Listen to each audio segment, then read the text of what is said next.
Media década ha pasado con nuestra Nintendo Switch y no todo podía ser bueno. Pese a la gran cantidad de juegos de buena calidad que han llegado, también han llegado ports hacia la consola híbrida que dejaron y dejan a día de hoy mucho que desear. Mala optimización, fallos de textura, caídas constantes de frames y un sinfín de fallos que creo que deberías saber, sobre todo para que tengas en cuenta si merece la pena adquirir ese juego que encontrarás en este vídeo con los fallos que tendrás al jugarlos.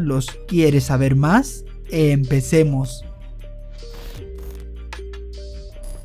Créeme que al tener la Nintendo Switch desde su lanzamiento he visto a lo largo del tiempo juegos porteados de horrible calidad. Me acuerdo que en su momento mucha gente creía que el límite de la Switch se terminó con el Dragon Quest Hero 1 y 2, básicamente porque el juego iba muy mal en la consola híbrida. Bajadas de FPS y una muy mala optimización hicieron que este dejara la fluidez a un lado en cuanto su entorno se llenaba de NPCs, por lo que la mala optimización actuaba y causaba una disminución considerable de FPS que podían llegar a 10 o 15. De ahí jamás hubiesen imaginado que Switch tendría ports como The Witcher 3 o Doom Eternal que demostrarían que ahí no radicaba el límite. Pero sí es verdad que al ser los primeros juegos de Nintendo Switch, Dragon Quest Hero 1 y 2 le dio una mala imagen a la consola, hasta que actualmente podemos decir que era un port pésimo de Square Enix, aunque no por ello de los peores. Sí, hay mucha competencia por sacar el peor port en Nintendo Switch y WW2K18 es la prueba de ello y la cúspide de la misma. Es como si lanzases el juego en fase alfa sin importar las consecuencias. Sin duda de los ports más horribles de Nintendo Switch que nunca te recomendaría comprar y que por desgracia yo lo hice. El caso es que para agrado de muchos este juego fue el primero y último en lanzarse en Nintendo Switch, y es que desde el principio se sabía que algo iba mal. No se lanzó en la misma fecha que salió en las demás consolas, cosa que dio pie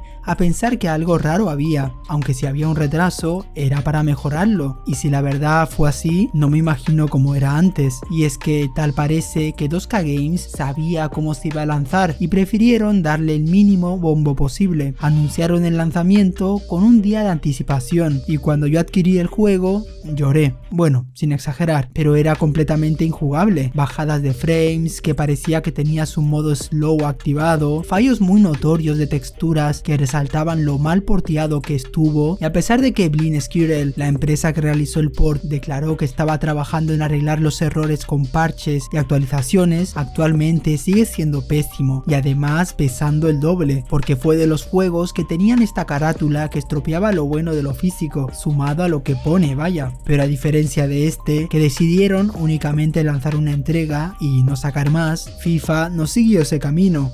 A ver, sinceramente, un FIFA Nintendo Switch no es ni por asomo igual de horrible que el juego anteriormente nombrado, pero la constancia de lanzar un FIFA cada año en Switch, siendo la peor versión de todas siempre, el poner el mínimo esfuerzo y así cada año menos, a lo cual todo esto radica en las críticas recibidas al mismo juego, lo hace notar que cada año no solo no hay mejora, sino que solo es una simple actualización de camisetas y jugadores en equipos. No tiene ni el 50% de lo que ofrecen otras versiones, y eso se nota. Claramente la deficiencia de la IA se hace notar, y bugs puedes encontrar a montones si te lo propones. No es ni por asomo el peor port de Nintendo Switch, pero sí se llevaría el premio a la constancia de lanzar malos ports en la consola híbrida año tras año. Lo peor es que seguirán así por el hecho de no tener competencia en la consola híbrida y venderse muy bien al jugarse en modo portátil. Aunque también estos últimos 5 años nos hemos encontrado con juegos que si de por sí no funcionaban en otras plataformas, ya nos daba pistas que irían horrible en Switch. Ejemplos como Saints Row The Third, que en su día en PlayStation 3 y Xbox 360 fue uno de los juegos peor optimizados, y al llegar a Switch se mejoró la calidad a 1080 con la condición de un empeoramiento con input lag, bajadas de FPS hasta 15 y graves problemas con las cargas de textura, mismo camino que tomó Grand Theft Auto Trilogy. De por sí su lanzamiento en PlayStation 4 y Xbox One ocasionó multitud de quejas. Si de por sí en esas consolas ya existían fallos de FPS, de modelo de personajes, de textura y demás, imagínense cuando aterrizó Nintendo Switch, que además tienen que optimizar la potencia y la batería de la misma.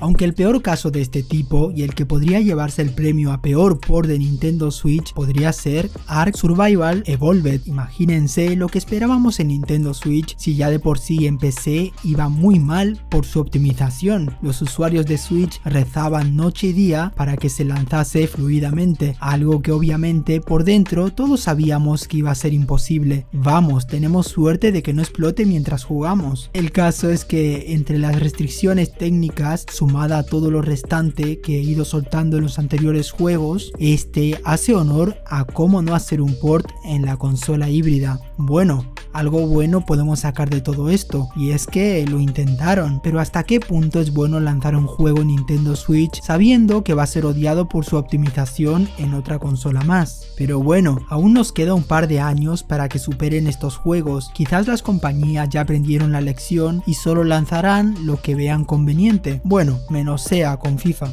Y para ti, ¿qué juego fue el peor port de Nintendo Switch que probaste? Sorpréndeme. Y bueno, yo me voy y no te olvides, sé Tokbi.